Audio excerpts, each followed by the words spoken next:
MGNREGS పథకాన్ని మోదీ ప్రభుత్వం రద్దు చేయడంతో మహబూబాబాద్ జిల్లాలోని గాంధీ పార్క్ వద్ద ఎంపీ బలరాం నాయక్ ఆధ్వర్యంలో కాంగ్రెస్ శ్రేణులు నిరసన చేశారు. బీజేపీ ప్రభుత్వం తెలంగాణ రాష్ట్రంపై వివక్ష చూపిస్తోందని విమర్శించారు.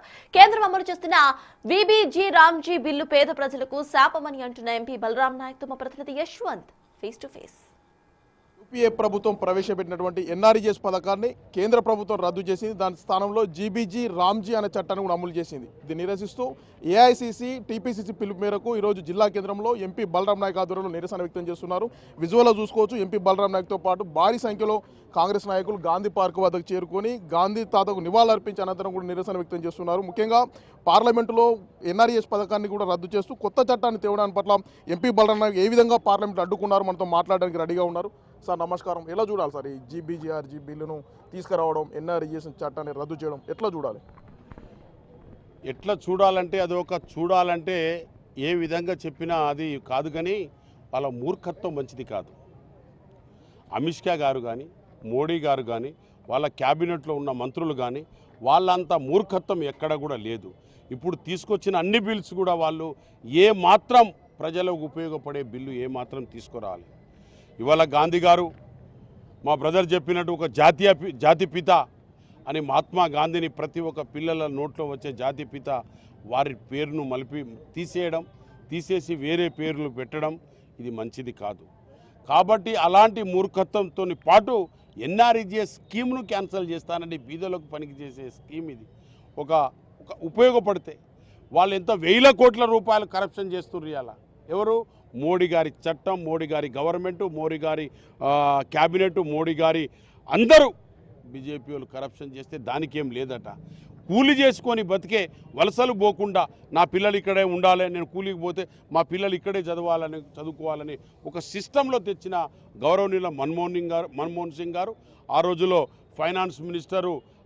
ఫైనాన్స్ మినిస్టర్ కూడా మన ఎవరు ఉండేనంటే ప్రణదాదా గారు ఉండే, ప్రణబ్ ముఖర్జీ గారు ఉండే, దాని తర్వాత సోనియా గాంధీ గారు యూపీఏ చైర్పర్సన్ ఉండే.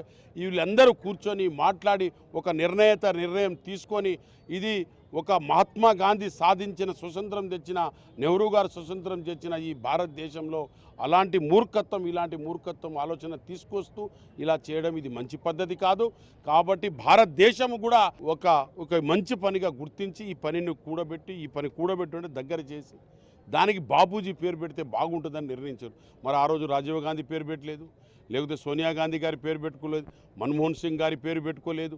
అది ఒక బాపూజీ ఈ భారతదేశానికి ఒక రక్షగా, ఒక పెద్ద మనిషిగా పనిచేసిన వ్యక్తి పేరు పెట్టి దీనికి ఒక ఎన్ఆర్ఈజీఎస్ పెడితే దానికి ఇవాళ పేరు మార్చేస్తున్న పాటు మాకు 40-60% అంటే 60% 40% ఎక్కడి నుంచి వస్తుంది మన గవర్నమెంట్లో పైసలు? అది కూడా ముందు మనం డిపాజిట్ చేస్తే తర్వాత ఇస్తారట. కాబట్టి ఎన్నో డబ్బులు కూడా ఇవాళ రావడం లేదు. హాస్పిటల్ డబ్బులు రావాలి మనకు, దాదాపు ఇంద్రమ్మ ఇండ్లు ఇస్తున్న వాళ్ళ పర్సంటేజ్ కూడా మనకు రావాల్సినవి ఉన్నాయి, ఎన్నెన్నో రకరకాలుగా ఉన్నాయి. ఏది కూడా మన తెలంగాణకు బిల్లు రావడం లేదు, ఇవ్వడం లేదు. కాబట్టి ఒక భాగం.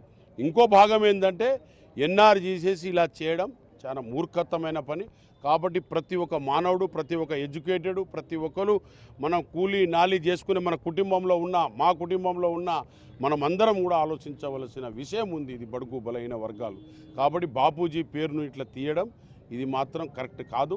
అది ముందు వారికే తెలుస్తుంది అదేంటిదో. కేంద్ర ప్రభుత్వం వీబీజీ రామ్జీ బిల్లు పెట్టడానికి కాంగ్రెస్ నిరసిస్తుంది. కేంద్ర ప్రభుత్వం బీజేపీ మొత్తం కూడా తెలంగాణ రాష్ట్రంపై వివక్ష చూపుతుందని కూడా చెప్తున్నారు. దేశవ్యాప్తంగా కూడా కాంగ్రెస్ పార్టీ ఆధ్వర్యంలో నిరసనలను కూడా జోరుగా చేస్తాం, బీజేపీని వ్యతిరేకిస్తామని కూడా ఎంపీ చెప్తున్న పరిస్థితి. వీడియో జర్నలిస్ట్ కీర్తన్తో యశ్వంత్, బిగ్ టీవీ, మహబూబాబాద్.